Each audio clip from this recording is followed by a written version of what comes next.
Assalamualaikum warahmatullahi wabarakatuh. Selamat datang kembali di channel pembelajaran online YouTube saya. Pada kesempatan kali ini kita akan melanjutkan materi kuliah hidrologi, yaitu pada pertemuan ketiga ini kita akan membahas tentang das, khususnya bagaimana cara membuat peta das. Materi-materi yang akan saya sampaikan pada kesempatan ini adalah yang pertama tentang pengertian das, kemudian komponen-komponen dari das, kemudian langkah-langkah dalam pembuatan peta das. Oke, kita mulai saja secara pengertian bahwa apa itu das. Jadi kalau bisa kita lihat di bagian kanan sini ada gambar yang menerangkan bahwa secara prinsip das itu dapat dijelaskan sebagaimana gambar yang ada di samping sebelah kanan sini. Jadi ada suatu wilayah yang di dalamnya ada sistem jaringan sungai, kemudian pada wilayah tersebut terjadi hujan, di mana hujan yang terjadi itu akan airnya akan masuk melalui anak-anak sungai sini, kemudian akan mengalir menuju saluran utamanya. Kemudian suatu daerah das juga dibatasi oleh batas, ya, ada boundary-nya, boundary areanya atau batas areanya, ya. Nah, jadi secara pengertian bahwa das adalah luas lahan di mana semua air yang jatuh di dalamnya akan mengalir dan masuk ke tempat outlet yang sama. Jadi seperti ini. Jadi kalau hujan di sini, maka akan terjadi air hujan itu akan masuk ke anak-anak sungai, kemudian anak sungai mengalir masuk ke drain utamanya atau sungai utamanya. Ya, termasuk juga apabila misalnya terjadi hujan di daerah sini, itu juga akan mengalir menuju sungai utamanya, menuju outletnya. Ya, outlet menuju. Itu secara pengertian secara umum. Kemudian kita lihat pengertian yang lain. Ini berdasarkan Undang-Undang Nomor 7 Tahun 2004, yaitu Undang-Undang Sumber Daya Air, bahwa das adalah suatu wilayah daratan, ya, suatu wilayah daratan yang merupakan kesatuan ekosistem dengan sungai dan anak sungainya yang berfungsi menampung, menyimpan, dan mengalirkan air yang berasal dari curah hujan ke danau atau laut secara alami.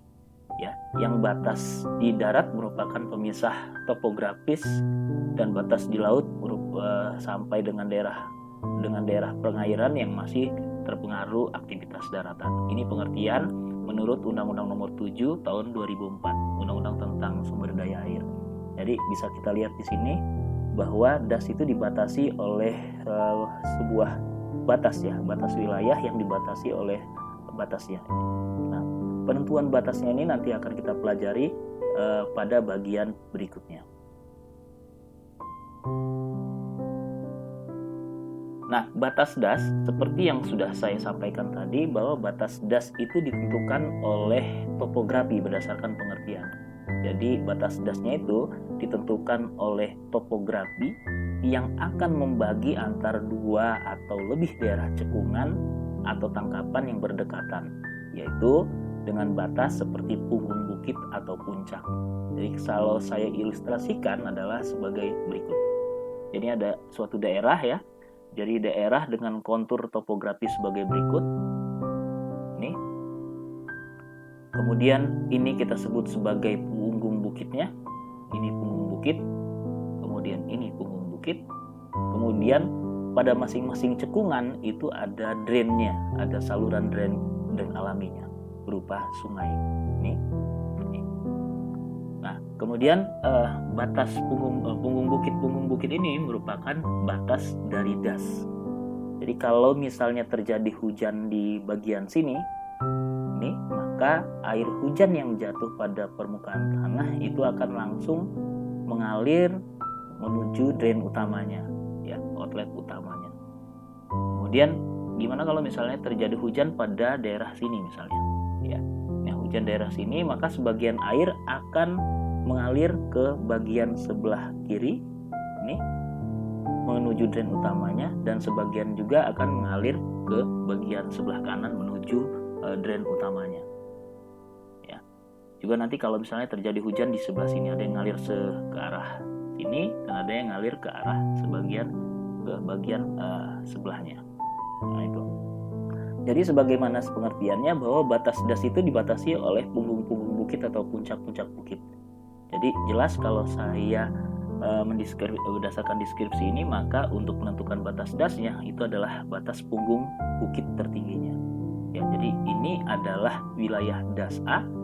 Dari punggung bukit sini sampai sini adalah wilayah batas das A. Kemudian dari titik sini, dari punggung bukit sini sampai punggung bukit sini, ini adalah wilayah das B. Nah, selanjutnya kita lihat bahwa apabila misalnya kita perbesar ini secara 3 dimensi, bagian wilayah das A ini yang dibatasi oleh punggung bukit sini satu dengan punggung bukit lainnya di bagian sebelah kanan sini. Apabila saya ilustrasikan secara bentuk 3 dimensi trennya adalah seperti ini. Jadi ini yang punggung bukit di sebelah sini dan sebelah ini adalah batas-batas luar dasnya. Ya, bisa kita lihat di sini. Ini batas luarnya.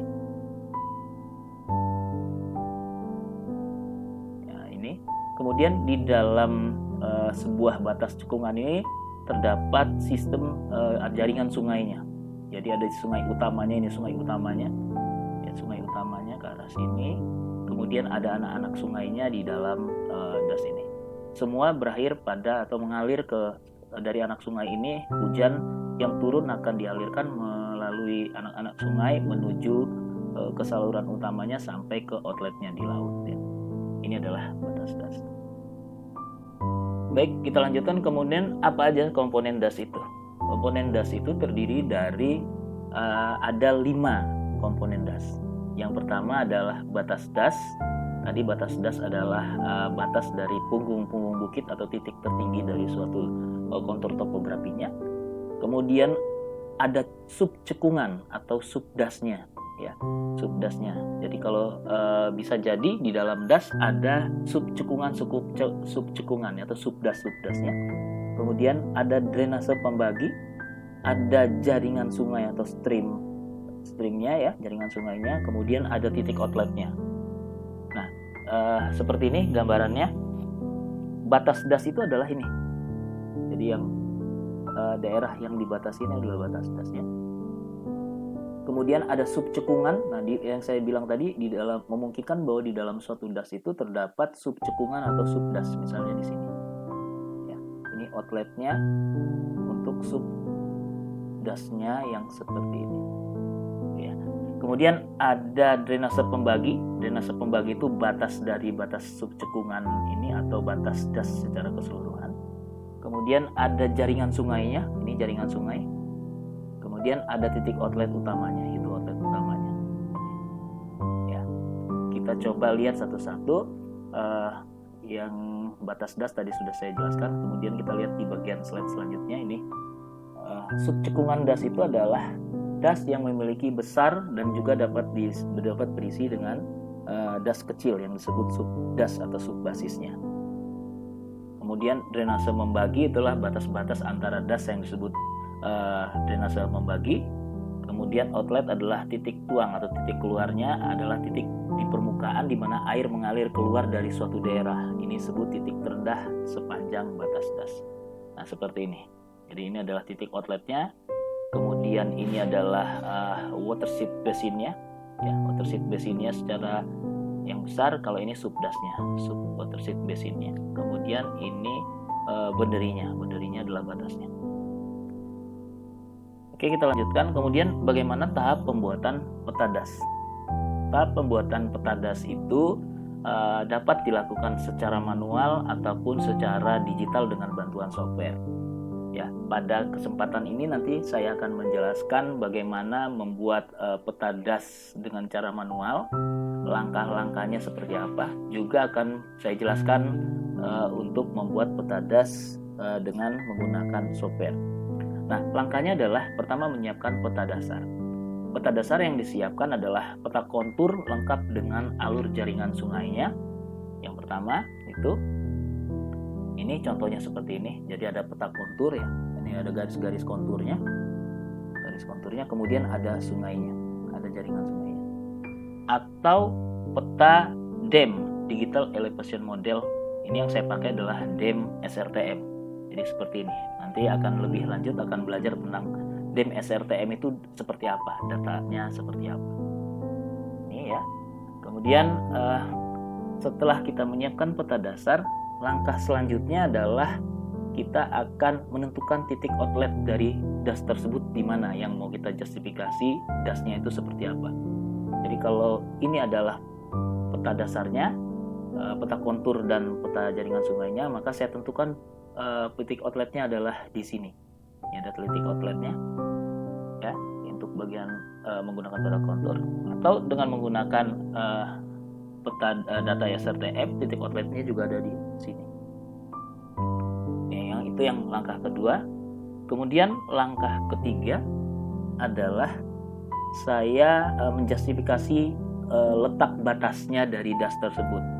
Nah, yang pertama adalah letak batas itu seperti yang sudah disampaikan bahwa batas das dari suatu atas dari suatu das itu adalah punggung-punggung bukit. Sehingga kita memerlukan untuk menentukan perkiraan di mana batas-batas titik tertinggi dari suatu wilayah yang saling berdekatan. Nah, ini saya kasih gambar ilustrasi seperti ini. Ya. Jadi kita ambil dulu contoh yang pakai kontur. Tadi kita sudah dapat outlet di titik sini, ya. Di titik sini ada outletnya. Kemudian saya ingin menentukan batas-batasnya yang mana saja, titik batasnya dulu ya. Jadi setelah dari titik sini saya dapat titik satu, kemudian saya tentukan kontur pertama ini. Ini kontur pertama. Nah, kontur pertama ini saya tempatkan titik yang kira-kira dia akan terbagi rata ya. Jadi kalau ini kontur pertamanya, saya tempatkan dia di titik sini supaya dia daerah dari titik yang saya taruh itu jaraknya sama ke sungai dan jaraknya sama ke batas yang lainnya. Ya, jadi sini.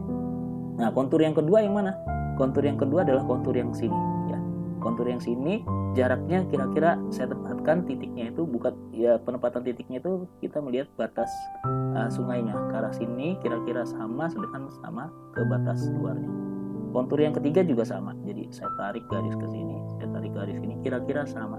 Nah, kalau saya gambarkan titik-titik itu maka seperti ini. Ini jaraknya kurang lebih sama, dari sini kurang lebih sama, dari sini juga kurang lebih sama ke arah sini ya. Dari sini juga sama, ke sungainya jaraknya hampir sama. Kemudian ke kontur selanjutnya juga sama terus ya. Terusnya sampai kita dapat di masing-masing garis konturnya kita bagi rata ya, antar konturnya dari sini ke sini sama dengan dari sini ke sini ya. Kemudian di bagian sini kosong, kita langsung ke sini. Dari sini ke garis sungainya hampir sama dengan dari titik sini ke arah sini jaraknya. Seterusnya ketemu di kontur sini, terus ya ke arah sini sampai pada akhirnya dia membentuk sebuah wilayah atau batas dari das tersebut. Kira-kira kalau titik ini saya hubungkan itu akan menjadi seperti ini. Ini adalah batas dasnya.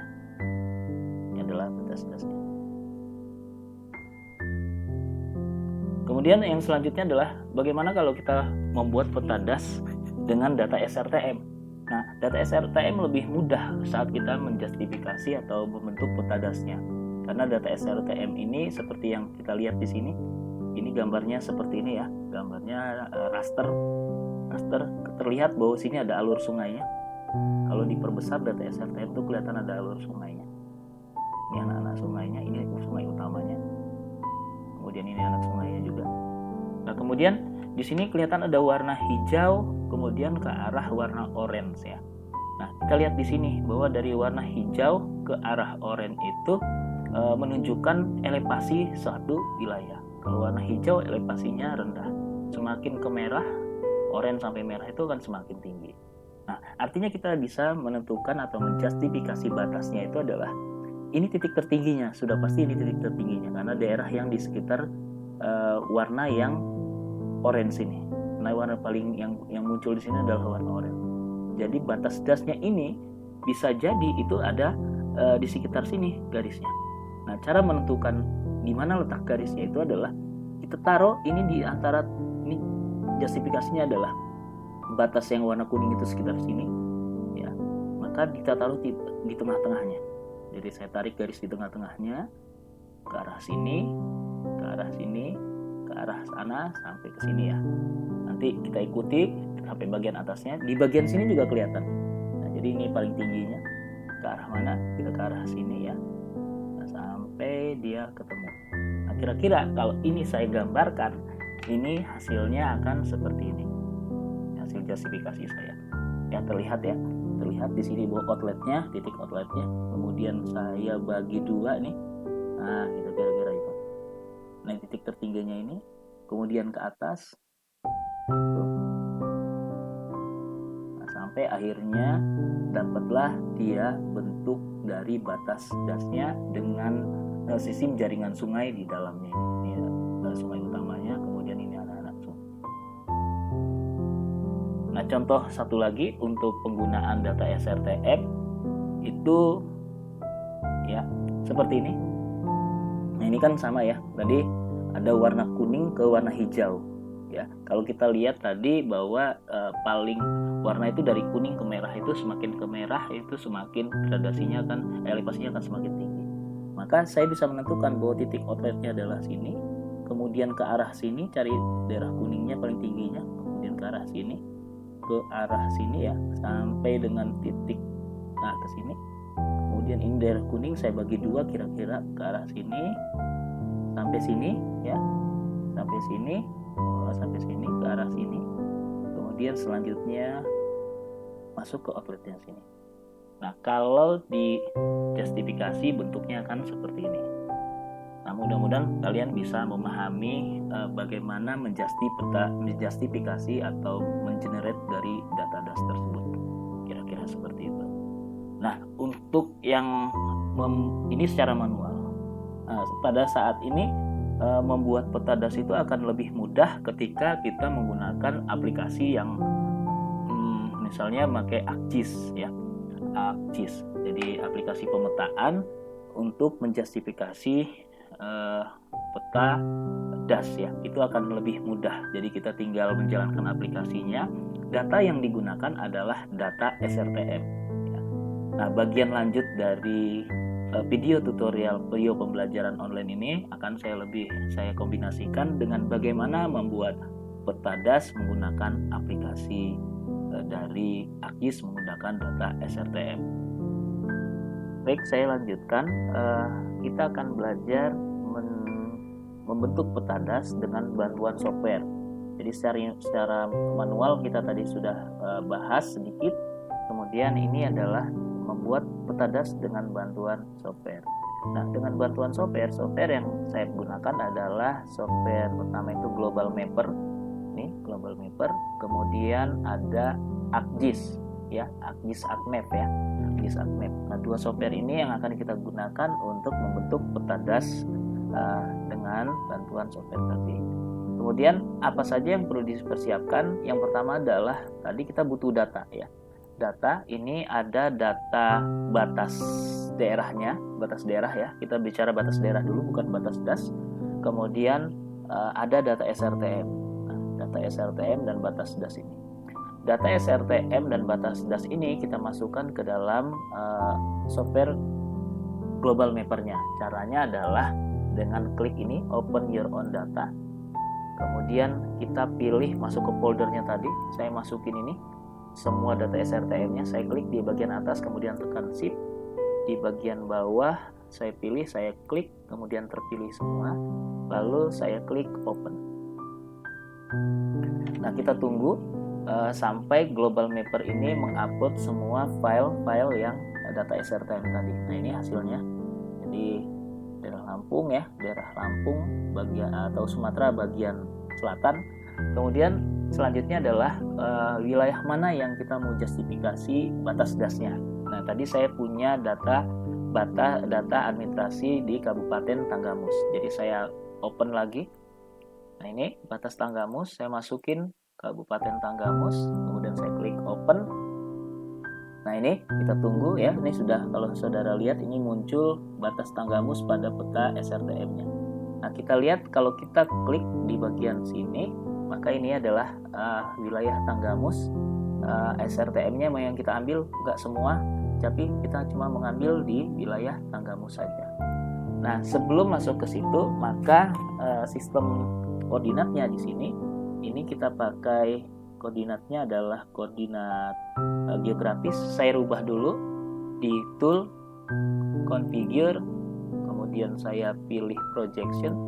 Nah ini geografisnya saya ganti atau saya ubah ke UTM, karena saya nanti butuh luas daripada daerah tersebut ya. Zonanya secara otomatis dia masuk ke zona minus 48S, PGS 84 tentunya. Kemudian klik apply, lalu oke, otomatis ini akan berubah ke dalam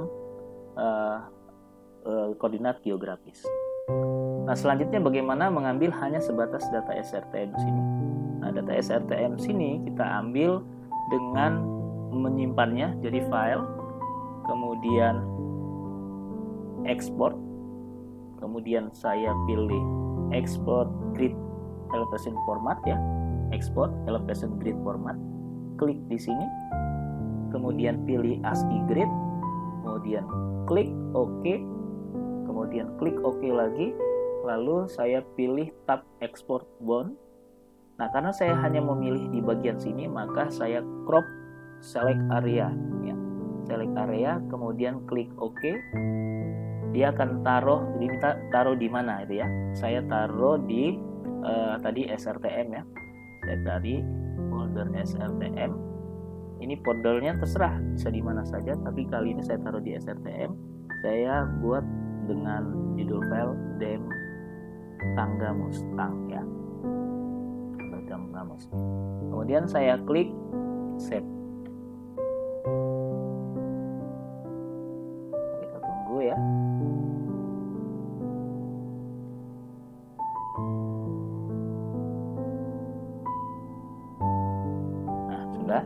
Kalau sudah, lalu kita masuk ke software yang satunya, yaitu ArcMap-nya. Nah ini ArcMap-nya saya buka, saya sudah buka ArcMap-nya. Kemudian tadi ada di folder SRTM. Nah kita buka ArcToolbox-nya. ArcToolbox-nya saya buka. Saya ingin menginput data DEM Tanggamus tadi ke dalam lembar kerja si ArcMap ini. Jadi saya buka. Ini ya toolbox-nya. Nah ini toolbox-nya terbuka. Kemudian saya klik conversion tool, kemudian to raster. Jadi data grid tadi saya ubah jadi raster dulu. Filenya adalah ASCII grid. Saya klik di sini. Kemudian saya pilih file yang tadi saya simpan. Saya open ini. Dia akan menuju ke foldernya, kita cari foldernya ya, kita cari foldernya. Tadi foldernya di SRTM.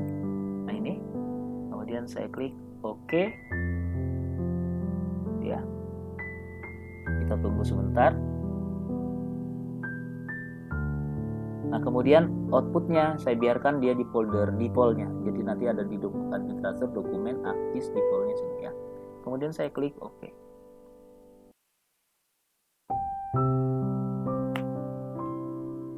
Kita tunggu sebentar sampai softwarenya bekerja dan menyelesaikan perintah memasukkan atau menginput data DEM tadi dirubah menjadi raster.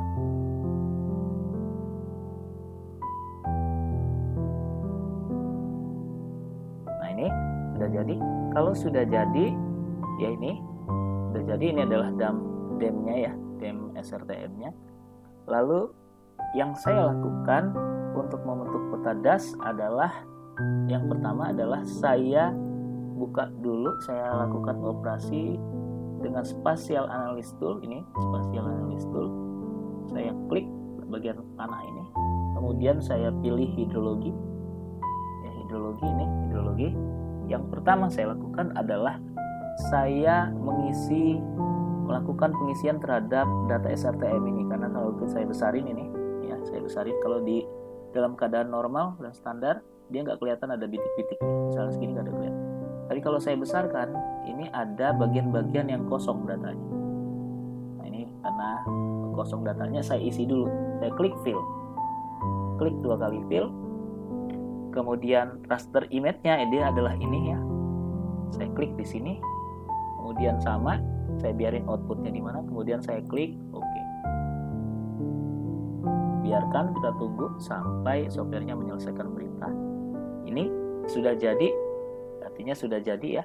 Memang terlihat masih kosong, tapi pada dasarnya sudah terisi karena sudah terfill dia ya. Jadi data yang ini sudah kita fill.